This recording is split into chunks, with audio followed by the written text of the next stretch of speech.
Hey everyone, welcome back to another quick and very interesting tutorial. Where in this quick tutorial, I'm going to show you how you can fix the issue on any Microsoft apps or services that are causing network issue for you, whether it is going to be Microsoft Store or any Windows update process or Xbox game.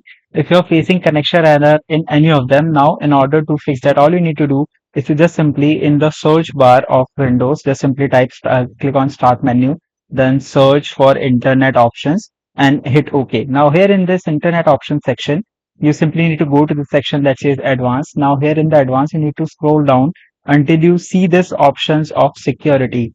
Under security, make sure that you enable check mark this that says use TLS 1.2 and use TLS 1.3 and then hit OK.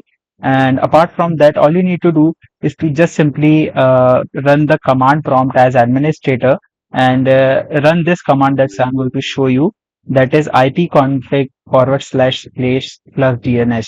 Now it will simply delete all the cache files related to DNS and it will restart the connection. You will notice that there's a delay in your system regarding ipconfig. Now once you do it, you will notice that the connection have been restarted and any issues that you are facing related to Microsoft services are going to be resolved. Alright, so that's it for this tutorial. I hope this video will be helpful for you. Make sure to hit the like button and subscribe button for more such helpful and interesting tutorials. See you in the next one. Take care.